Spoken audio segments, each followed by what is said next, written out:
दो कलाकार, लेखिका मन्नू भंडारी।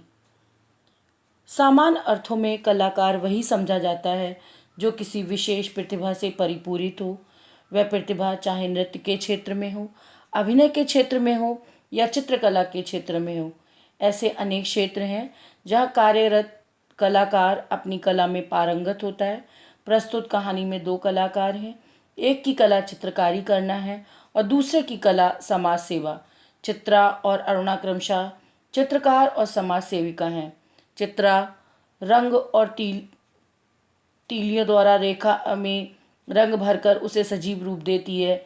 मृतक माँ से चिपक कर बैठे बच्चों का चित्र बनाकर ख्याति अर्जित करती है, जबकि अरुणा उन्हीं अनाथ बच्चों को अपनाकर माँ बाप तथा परिवार का प्यार देती है। अब प्रश्न ये उठता है कि सच्चा कलाकार कौन है। तो बात स्पष्ट रूप से कही जा सकती है कि लकीरों में रंग भरकर सजीव चित्र बनाने की अपेक्षा अरुणा द्वारा बेरंग जीवन को रंगीन बनाने वाला कलाकारी सच्चा कलाकार है। निर्जीव चित्रों को सजीव बनाने की अपेक्षा जीवित व्यक्तियों के जीवन को खुशहाल करना, उनके दुख दर्द पीड़ा और गरीबी को दूर करने वाला संवेदनशील व्यक्ति ही सच्चा कलाकार है। दो कलाकार कहानी में चित्रा और अरुणा दोनों ही कलाकार हैं। चित्रा रंग और तूलिका से अपनी कला को प्रदर्शित करती है, वहीं दूसरी तरफ अरुणा की कला का रूप भिन्न है। समाज सेवा, परोपकार, सहानुभूति, बेसहारों को सेवा आदि उसकी कला के तत्व हैं। दोनों ही अपने क्षेत्र में कला की बुलंदियों पर हैं। फर्क यह है कि एक की कला प्रत्यक्ष है, दूसरे की अप्रत्यक्ष। एक मुखर है, दूसरी मूक, पर कला तो है ही। पूरी कहानी इन दो कलाकारों के इर्द गिर्द घूमती है। लेखिका का परिचय। मन्नू भंडारी। श्रीमती मन्नू भंडारी का जन्म 3 अप्रैल 1931 को मध्य प्रदेश के मंदसौर जिले के भानपुरा नामक ग्राम में हुआ था। इनके बचपन का नाम महेंद्र कुमारी था।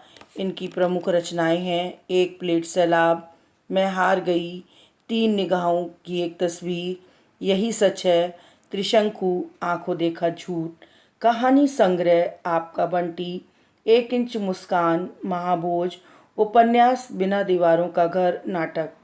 इनकी रचना यही सच है पर आधारित रजनीगंधा नामक फिल्म को 1974 की सर्वश्रेष्ठ फिल्म का पुरस्कार प्राप्त हुआ। इन्हें हिंदी अकादमी दिल्ली का शिखर सम्मान, राजस्थान संगीत नाटक अकादमी व्यास सम्मान से विभूषित किया गया तथा उत्तर प्रदेश हिंदी संस्थान द्वारा पुरस्कृत भी किया गया। दो कलाकार। कहानी कुछ इस प्रकार है। ए रूनी उठ कहते हुए चादर खींचकर चित्रा ने सोती हुई अरुणा को झकझोर कर उठा दिया। अरे क्या, आंखें मलते हुए तनिक खिजलाहट भरे स्वर में अरुणा ने पूछा। चित्रा उसका हाथ पकड़कर खींचती हुई ले गई और अपने बनाए हुए चित्र के सामने ले जाकर खड़ा करके बोली, देख, मेरा चित्र पूरा हो गया। जो चित्रा है वो चित्रकार है। वो रंगों से, तूलिका से चित्र बनाती है। ओह, तो इसे दिखाने के लिए तूने मेरी नींद खराब कर दी। अरुणा जो है, अरुणा को चित्रा की चित्रकारी पसंद नहीं है, वो समझ नहीं पाती है उसे। तो वो कह रही है कि तूने मेरी नींद खराब कर दी। और उसने चित्र बनाया है क्योंकि वो उसकी सबसे निकटतम मित्र है, तो वो चित्र को अपनी सखी को दिखाना चाह रही है। अरे जरा इस चित्र को तो देख, ना पाई पहला इनाम तो नाम बदल देना। चित्र के चारों ओर से घुमाते हुए अरुणा बोली, किधर से देखूं ये तो बता। 1000 बार तुझसे कहा है जिसका चित्र बनाए उसका नाम लिख दिया कर, जिससे गलतफहमी ना हुआ करने, वरना तू बनाए हाथी और हम समझे उल्लू। तस्वीर पर आंखें गड़ाते हुए बोली, किसी तरह नहीं समझ पा रही हूँ कि 84 लाख योनियों में आखिर किस जीव की ये तस्वीर है। वो समझ भी नहीं पा रही है और उस अपनी सखी का मजाक भी बना रही है कि तुमने क्या बनाया है और मैं उसको क्या समझ रही हूँ। मैं तुम्हारी बनाई हुई तस्वीर को समझ नहीं पा रही हूँ। 84 लाख योनि का मतलब भारतीय मैथोलॉजी में एक आत्मा की 84 लाख जन्म होते हैं। तो वो कह रही है कि 84 लाख योनियों में कौन सी जीव की तस्वीर बनाई है, मेरी समझ नहीं आ रही है। तो आपको ये कोई जीव नज़र आ रहा है, ज़रा अच्छी तरह देखो, समझने की कोशिश कर। अरे ये क्या, इसमें सड़क, आदमी, ट्राम, बस, मोटर, मकान सब एक दूसरे पे चढ़ रहे हैं, मानो सब खिचड़ी पका कर रख दी हो। क्या घनचक्कर बनाया है। ये कहकर अरुणा ने चित्र रख दिया। घनचक्कर, जो चीज़ समझ में ना आए, जो चीज़ चक्कर में डाल दे, घनचक्कर। और उसने अरुचि के साथ में उस चित्र को रख दिया कि मुझे समझ में नहीं आ रहा है। जरा सोच कर बता, ये किसका प्रतीक है? तेरी बेवकूफ़ी का। आई है बड़ी प्रतीक वाली। कौन कह रही है? अरुणा कह रही है किस चीज़ का प्रतीक है ये बताओ। तो चित्रा चिढ़कर कह रही तेरी बेवकूफ़ी का बड़ी प्रतीक वाली आई है। अरे जनाब, ये चित्र आज की दुनिया में कन्फ्यूज़न का प्रतीक है, समझी? क्योंकि इस चित्र में सब लोग एक दूसरे पे चढ़े जा रहे हैं। तो चढ़े जा रहे हैं कि भागदौड़ की ज़िंदगी है, तो कन्फ्यूज़न का प्रतीक है, समझी? मुझे तो तेरे दिमाग में ही कन्फ्यूज़न का प्रतीक नज़र आ रहा है, बिना मतलब ज़िंदगी ख़राब कर रही है। और अरुणा मुँह धोने के लिए बाहर चली गई। लौटी तो देखा 3-4 बच्चे उसके कमरे के दरवाजे पे खड़े उसकी प्रतीक्षा कर रहे हैं। आते ही बोली, आ गए बच्चों, चलो मैं अभी आई। ये क्या बंदर पाल रखे हैं तूने? अरुणा के पास वो बच्चे आए हैं और अरुणा उनको सांत्वना देते हुए कह रही है, आप लोग चलिए, मैं आती हूँ। चित्रा उन बच्चों से चिढ़ती है और कह रही, क्या बंदर पाल रखे हैं? फिर जरा हंसकर चित्रा से बोली, एक दिन तेरी पाठशाला का चित्र बनाना होगा, लोगों को दिखाया करेंगे। हमारी एक मित्र साहिबा थी जो बस्ती के चौकीदारों, नौकरों, चपरासियों के बच्चों को पढ़ा पढ़ा कर अपने को भारी पंडिताइन और समाज सेविका समझती थी। 4 बजते ही कॉलेज की सारी लड़कियां लौट आईं, पर अरुणा नहीं लौटी। चित्रा चाय के लिए उसकी प्रतीक्षा कर रही थी। दोनों एक ही साथ रहती हैं, तो चाय पीना, खाना खाना, ये सब साथ होता है, इसलिए दोनों निकटतम मित्र भी हैं। पता नहीं कहाँ कहाँ भटक जाती है, बस इसके पीछे बैठे रहो। चित्रा जो है झल्ला रही है, उसका इंतज़ार कर रही है। अरे क्यों बड़बड़ कर रही है, ले मैं आ गई, चल बना चाय, मिलकर ही चाय पियेंगी।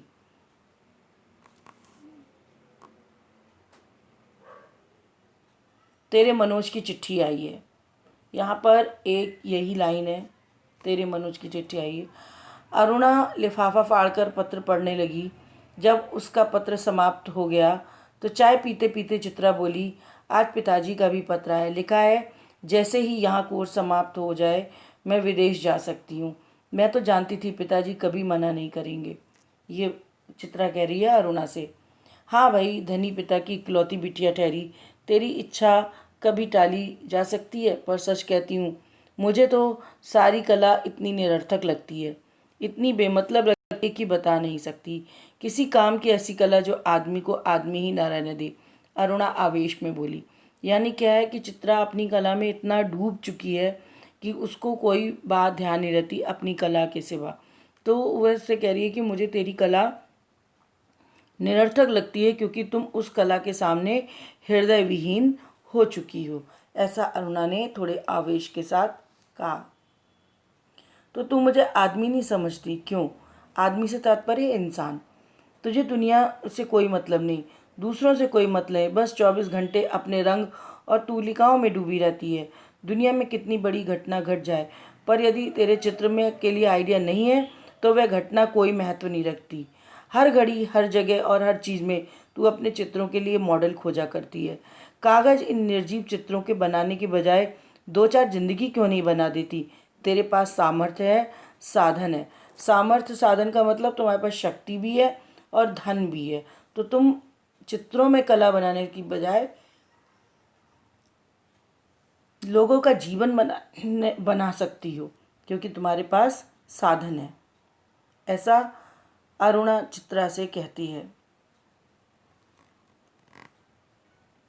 वह काम तो तेरे लिए छोड़ दिया। व्यंग करती हुई चित्रा अरुणा से कहती है कि वह काम तो तेरे लिए छोड़ दिया है। मैं चली जाऊंगी तो जिंदगी की सारी दुनिया का कल्याण तेरे लिए झंडा लेकर निकल पड़ना। और चित्रा हंस पड़ी। 3 दिन से मूसलाधार वर्षा हो रही थी। रोज अखबारों में बाढ़ की खबरें आती। बाढ़ पीड़ितों की दशा बिगड़ती जा रही थी और वर्षा थी कि थमने का नाम नहीं लेती। अरुणा सारा दिन चंदा इकट्ठा करने में व्यस्त रहती। एक दिन आखिर चित्रा ने कह दिया, तेरे इम्तिहान सर पर आ गए, कुछ पढ़ती लिखती है नहीं, सारा दिन भटकती रहती है। माता पिता क्या सोचेंगे कि इतना पैसा बेकार ही पानी में बहाया। चित्रा अरुणा को समझाते हुए कहती है कि तुम हर समय इधर उधर भटकती रहती हो लोगों के लिए, उनकी सेवा करने के लिए। अब इम्तहान आ गए हैं तो अपनी पढ़ाई की ओर भी थोड़ा सा ध्यान दो, नहीं तो तुम्हारे माता पिता का पैसा जो है निरर्थक ही जाएगा और वो भी पता नहीं क्या सोचेंगे, उनको भी दुख होगा। आज शाम को सेवकों का एक दल जा रहा है, प्रिंसिपल से अनुमति ले ली है, मैं भी उनके साथ जा रही हूँ। चित्रा की बात को बिना सुने उसने कहा। शाम को अरुणा चली गई। 15 दिन बाद वह लौटी तो उसकी हालत काफ़ी खस्ता हो रही थी। सूरत ऐसे निकल आई थी मानो 6 महीने से बीमार हो। चित्रा उस समय गुरुदेव के पास गई हुई थी। अरुणा नहा धोकर खा पीकर लेटने लगी, तभी उसकी नज़र चित्रा के नए चित्रों की ओर गई। 3 चित्र बना रखे थे, 3 बाढ़ के चित्र थे, तीनों बाढ़ के चित्र थे। जो दृश्य वे आंखों से देख कर आ रही थी वैसे ही दृश्य यहाँ भी अंकित थे। उसका मन ना जाने कैसा कैसा हो गया। उन चित्रों को देखकर वह उदास हो गई, क्योंकि उसकी हकीकत आगे पता चलेगी। शाम को चित्रा लौटी तो अरुणा को देखकर बड़ी प्रसन्नता हुई। क्यों चित्रा, तेरा जाने का तय हो गया? हाँ, अगले बुध को मैं घर जाऊंगी और बस 1 सप्ताह बाद हिंदुस्तान की सीमा से बाहर पहुंच जाऊंगी। उल्लास उसके स्वर में छलका पड़ रहा था। उसने बता दिया कि मैं अगले बुध को अपने घर चल। सच कह रही है, तू चली जाएगी चित्रा? 6 साल साथ रहते रहते मैं तो भूल ही गई थी कि कभी अलग होना पड़ेगा। तू चली जाएगी तो मैं कैसे रहूंगी? उदासी भरे स्वर में अरुणा ने पूछा। लगा जैसे स्वयं से पूछ रही हो।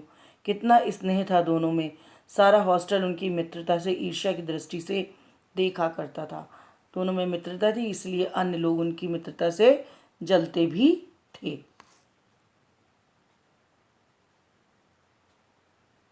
आज चित्रा को जाना था। अरुणा सवेरे से ही सारा सामान ठीक कर रही थी। एक एक करके चित्रा सबसे मिलाई, बस गुरुजी से मिलना रह गया था, सो उनका आशीर्वाद लेने चल पड़ी। 3 बज गए थे पर वह लौटी नहीं। 5 बजे की गाड़ी से वह जाने वाली थी। अरुणा ने सोचा वह खुद जाकर देखा है कि आखिर बात क्या हो गई। तभी बड़बड़ाती सी चित्रा ने प्रवेश किया। बड़ी देर हो गई ना? अरे क्या करूं, बस ऐसे ही हो गया कि रुकना ही पड़ा।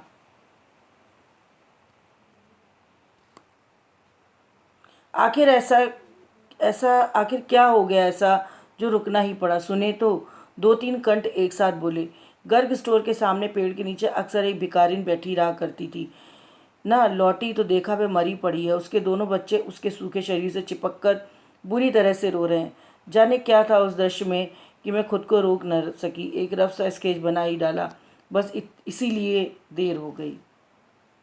अब दूसरी ओर 4:30 बजे चित्रा हॉस्टल के फाटक पर आ गई। तब तक अरुणा का कहीं पता नहीं। बहुत सारी लड़कियां उसे छोड़ने तक भी आईं, पर चित्रा की आंखें बराबर अरुणा को ढूंढ रही थीं। 5 भी भर गए, रेल भी चढ़ पड़ी। अरुणा ना आई सो ना आई, मतलब चलने भी लगी तब भी अरुणा आई नहीं।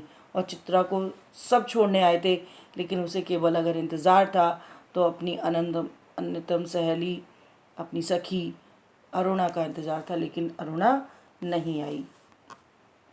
विदेश जाकर चित्रा तन मन से अपने काम में जुट गई। उसकी लगन ने उसकी कला को निखार दिया। विदेश में उसके चित्रों की धूम मच गई। भिखारिन और 2 अनाथ चित्रों के उस चित्र की प्रशंसा में तो अखबारों के कॉलम भर दिए। शोहर के ऊंचे कगार पर बैठे चित्रा जैसे अपना पिछला सब कुछ भूल गई। पहले वर्ष तो अरुणा से पत्र व्यवहार बड़े नियमित रूप से चला। नियमित मतलब नियम के अनुसार चला, लगातार चलता रहा। फिर कम होते होते एकदम बंद हो गया।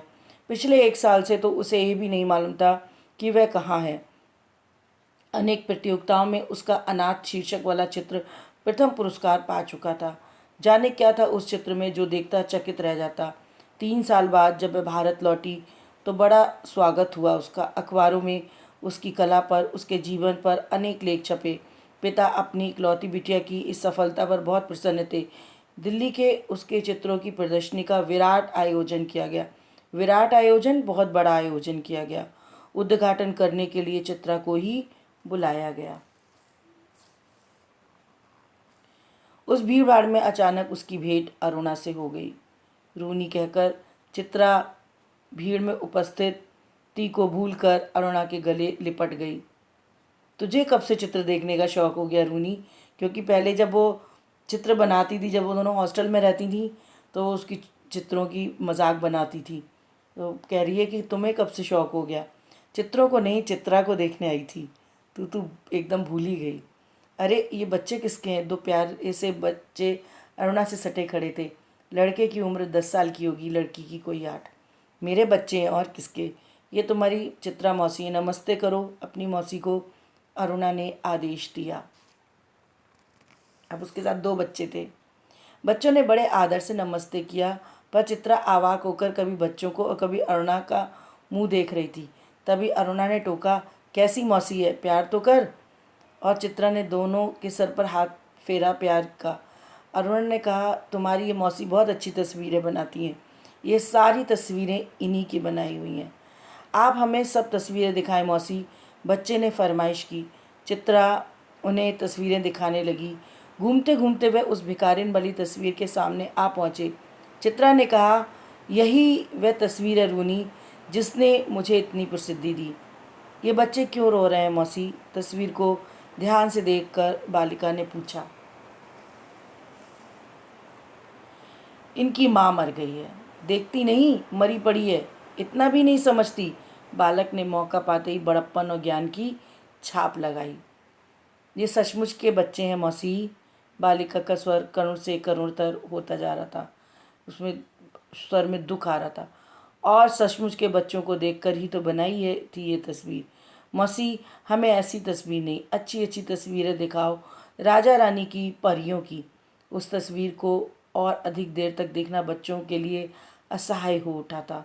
तभी अरुणा के पति आ पहुँचे। साधारण बातचीत के पश्चात अरुणा ने दोनों बच्चों को उनके हवाले करते हुए कहा, आप जरा बच्चों को प्रदर्शनी दिखाइए, मैं चित्रा को लेकर घर चलती हूँ। बच्चे इच्छा न रहते हुए भी पिता के साथ विदा हुए। चित्रा को दोनों बच्चे बड़े ही प्यारे लगे। वह उन्हें देखती रही। जैसे ही वे आंखों से ओझल हुए, उसने पूछा, सच सच बता रूनी, ये प्यारे प्यारे बच्चे किसके हैं?